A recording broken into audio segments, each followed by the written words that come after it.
بسم اللہ الرحمن الرحیم۔ ان دعاؤں کے سلسلے میں ایک عظیم باب صحیفہ سجادیہ ہے۔ 52 دعائیں ہیں میرے مولا سجاد کی اس صحیفے کے اندر، اور میرے معصوم امام نے اللہ سے مانگنے کا ہمیں ڈھنگ سلیقہ عطا کیا ہے۔ 3 کام امام نے اپنی زندگی میں اپنائے، 3 طریقے زندگی گزارنے کے، امام کی زندگی کے 3 انداز، یا اپنے گھر میں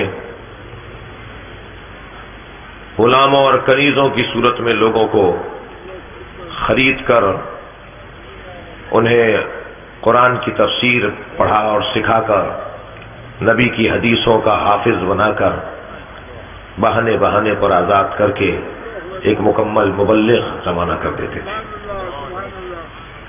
حدیث پر پابندی تھی۔ سن لیجئے ذرا 2-4 منٹ امام کی سیرت کے یہ 3 پہلو۔ محمد وآل محمد صلوات اللہم صلی علی۔ امام کی زندگی میں، امام کا جو دور ہے، اس دور میں حدیث پر پابندی تھی۔ عمر ابن عبدالعزیز بڑا نام ہے مسلمانوں کی تاریخ میں، اسلام کی تاریخ میں۔ ان کے زمانے تک حدیث بیان کرنے پر کوڑے لگتے تھے۔ آج حدیث کے نام پہ تنظیمیں بنانا آسان ہے، مگر کوئی دیکھے کہ حدیث پر پابندی کس نے لگائی تھی اور 500 حدیثیں جلائی کس نے تھی۔ میں اس بحث میں نہیں جاؤں گا، صرف تاریخ کا ایک صفحہ پلٹ کر جا رہا ہوں۔ نبی کی 500 حدیثیں جلائی گئیں، اور یہ کہہ کر جلائی گئیں کہ ان حدیثوں سے فساد ہوگا، ہمیں صرف قرآن کافی ہے، قرآن کافی ہے۔ تقریباً 80 سال تک حدیث بیان کرنے والے کو کوڑا مارا جاتا تھا۔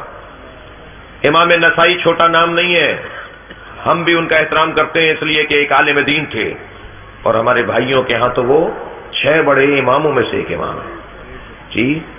امام بخاری، امام نسائی، امام لکھتے ہیں ہمارے بھائیوں نے، انہیں اتنے کوڑے مارے گئے حدیث بیان کرنے پر کہ وہ چند دن زخموں کی تاب نہ لا کے رحلت کر گئے۔ حدیث پر پابندی تھی، کوئی حدیث بیان نہیں کر سکتا تھا، کوئی حدیث کسی مجمع میں جا کر نبی کے قول کو نقل نہیں کر سکتا تھا۔ قرآن کافی ہے، یہ ایک تحریک چلی تھی، اور اس تحریک کے پیچھے حکومت کی مشینری کار فرما تھی۔ اب حدیث پیغمبر جہاں ہے، وہاں معارف، مفاہیم اور علوم کا سمندر ہے۔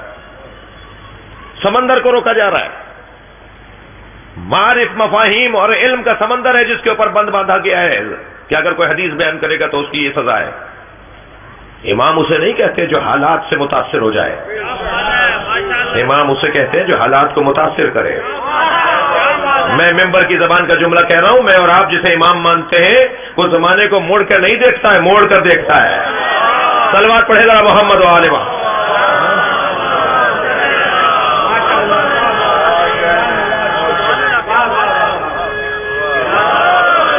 علی جیسا بساتے دہر کا گوہر نہیں دیکھا، کئی صدیاں ہوئی پر ایسا قداور نہیں دیکھا۔ وہ واحد شخص ہے جس نے کہ اپنی عمر بھر ظاہر زمانہ موڑ کر دیکھا، کبھی موڑ کر نہیں دیکھا۔ واہ واہ، صلوات پڑھیں گے ذرا محمد و آل محمد۔ واہ بھائی واہ، آباد نقو صاحب، جزاک اللہ۔ میں نے تو پہلے یہ اقرار کر لیا تھا، مضبوط ناظم ہے، اور یہی ناظم کا انداز ہوتا ہے۔ حدیث پر پابندی۔ اب حدیث، میں جملہ تکرار کر رہا ہوں، حدیث ایک معرفت کا سمندر، نبی کے جو اقوال ہے، نبی کی زبان سے نکلے ہوئے الفاظ، وہ معرفت کا سمندر ہے، وہ علم کا ایک سمندر ہے، اسے روک دیا گیا۔ ہم جنہیں امام مانتے ہیں وہ کسی کے پابند نہیں ہے، وہ مشیت کے پابند ہیں۔ کیا کریں؟ میرے معصوم امام کپڑے اپنے خود طے کرتے تھے، خود اپنے کپڑوں کو تبدیل کرتے تھے، خود اپنے کپڑوں کو پانی سے نکالتے تھے، اپنا کھانا خود بناتے تھے، اپنا بستر خود سیدھا کرتے تھے، اپنا بستر خود لپیٹتے تھے، اور 80 کنیزیں تھیں اور 100 سے زیادہ غلام تھے۔ دقت فرمائیں، امام کے 100 سے زیادہ غلام تھے، امام سجاد کی 80 کنیزیں تھیں۔ جو اپنا بستر خود طے کرتا تھا، اپنا بستر خود سیدھا کرتے تھے، پانی مانگنے کے لیے صرف اپنی کنیز کو یا اپنے غلام کو آواز دیتے تھے، اس لیے کہ حکم ہے کہ پانی کے لیے آپ اپنے والدین کو بھی کہہ سکتے ہیں۔ جی اتنا اجر ہے پانی پلانے کا کہ آپ والدین کو کہیے تاکہ یہ اجر اور یہ ثواب والدین کو بھی ملے۔ واحد کام ہے جو ماں باپ کو کہا جا سکتا ہے۔ جی جس کی اتنی کنیزیں، جس کے اتنے غلام، کام وہ اپنا خود کرتے تھے، یہ غلام رکھے کیوں تھے، یہ کنیزیں رکھی کیوں تھیں؟ مقصد یہی تھا کہ غلام اور کنیز خریدتے تھے، انہیں نبی کی حدیثوں کا حافظ بناتے تھے اور پھر ایک پانی پلا دینے پر آزاد کر دیتے تھے۔ اور صلوات پڑھ لیں ذرا محمد وال۔ اب یہ کنیز آزاد ہو کر نہیں جا رہی ہوتی تھی، یہ غلام آزاد ہو کر نہیں جا رہا ہوتا تھا، بلکہ یہ مبلغ دین بن کے جا رہا ہوتا، یہ نبی کی حدیثوں کا محافظ بن کے جا رہا ہوتا۔ ایک کام میرے مولا کا مدرسہ علمی کی تشکیل، یہ علمی مدرسہ تھا کنیز اور غلاموں کی صورت میں۔ دوسرا جو آپ کی سیرت کا بڑا غالب پہلو ہے وہ یہی جو میں بھی بات کر رہا تھا، جو میرا مقدمہ گزرا ہے پورا، وہ ہے ادعیہ کے ذریعے، دعاؤں کے ذریعے سے امام نے اپنی حاجات کو اللہ کی بارگاہ میں رکھا ہے۔ معرفت الہی کا سامان، اللہ کی معرفت کا سامان۔ اور تیسرا مشغلہ امام کا ذکر کربلا، مسلسل مجالس، مسلسل فرش ادا، کوئی دن نہیں ہوتا تھا جب امام کے گھر میں مجلس نہ ہوتی ہو۔ سن 61 ہجری سے 95 ہجری تک جوڑیے کتنے سال ہوئے؟ 35 سال۔ 35 سال میرے مولا نے گریہ کیا ہے، آنکھوں سے پانی ختم ہو گیا تھا، مولا کی آنکھوں سے خون بہتا تھا۔ جب کبھی پانی آتا تھا تو پانی کو دیکھ کر امام سجاد روتے تھے۔ کسی نے پوچھا مولا پانی کو دیکھ کر کیوں گریہ فرماتے ہیں؟ فرمایا مجھے وہ منظر یاد آ جاتا ہے جب میرے بابا علی اصغر کے لیے پانی مانگ رہے تھے۔ سب سے زیادہ امام سجاد کو اپنے بابا حسین کے پیاس کی تکلیف تھی۔ جب کسی نے پوچھا نا مولا آپ کو کچھ منظر، کیا منظر یاد ہے؟ فرماتے ہیں میں اس منظر کو نہیں بھلاتا کہ جب میرے بابا سوکھے ہونٹوں کے ساتھ مارا گیا۔ اجرکم اللہ، اجرکم اللہ۔ تھکیں گے نہیں اگر رونا آ رہا ہو تو؟ آپ کی آوازیں بلند ہو رہی ہیں، مجلس میں جب بیٹھے تو پرسہ دینا حق ہے، اس مجلس کا حصہ ہے اور اہم ترین حصہ ہے۔ میں سوال کر رہا ہوں رونے والوں سے، عزاداروں سے، کربلا میں سب سے زیادہ پیاسا کون تھا؟ کربلا میں سب سے زیادہ پیاسا علی اصغر تھے، سب سے زیادہ پیاسے حضرت علی اکبر تھے، کربلا میں سب سے زیادہ پیاسے امام حسین تھے، اس لیے کہ سب سے آخر میں شہید ہوئے ہیں۔ دلیل دینے جا رہا ہوں، 3 دلیلیں مقتل کی طرف تاریخ سے اور صفحات سے عرض کروں گا۔ پہلی دلیل یہ کہ جب زلجنا خبر شہادت پہنچانے آیا ہے، اچھا عجیب داستان ہے، کربلا کا واقعہ بڑا عجیب ہے، فطریات سے بھرپور ہے۔ آپ نے بہت سنا ہوگا کہ بیٹیوں کو باپ سے محبت ہوتی ہے اور باپ بھی بیٹیوں کی طرف زیادہ پیار اور رغبت رکھتے ہیں۔ میں نے کربلا کے میدان میں دیکھا ہے، زلجنا جب امام حسین کی شہادت کی خبر سنانے آیا ہے نا خیمہ گاہ کی طرف، دوڑتا ہوا آیا ہے، ایسے پیر مار رہا تھا زمین پہ جیسے ماتم کر رہا ہو۔ مقتل کا جملہ ہے، اس کے گلے سے ایسے آواز نکل رہی تھی جیسے جانور ذبح ہوتا ہے تو نرخڑے سے آواز نکلتی ہے۔ اور میرے مولا سجاد سے کسی نے پوچھا تھا مولا یہ کیا کہتا ہوا آ رہا تھا؟ تو امام نے جملہ فرمایا، یہ کہتا جا رہا تھا الظلیمہ الظلیمہ، ظلم ہو گیا، ظلم ہو گیا، حسین کو مار دیا، حسین کو مار دیا۔ یہ اپنے منہ سے یہ کہہ رہا تھا ظلم ہو گیا، ظلم ہو گیا۔ اور یہ آیا ہے خیمہ گاہ کی طرف۔ سنیں گے عزادارو، زلجنا نے جناب زینب کے خیمے کا رخ نہیں کیا، زلجنا نے جناب رباب کے خیمے کا رخ نہیں کیا، زلجنا وہاں نہیں گیا جہاں ام لیلہ تھی، زلجنا وہاں نہیں گیا جہاں امام سجاد تھے، زلجنا اس خیمے میں گیا ہے، اس خیمے کے در پہ گیا ہے جہاں سکینہ تھی، اس لیے کہ بیٹی کو خبر دینی ہے، بیٹی کو خبر دینی ہے بابا مارا گیا۔ ایک مرتبہ بی بی باہر آئی بابا کے گھوڑے کی آواز سن کر، میری بی بی سکینہ نے جب دیکھا کہ زین ڈھلکی ہوئی ہے،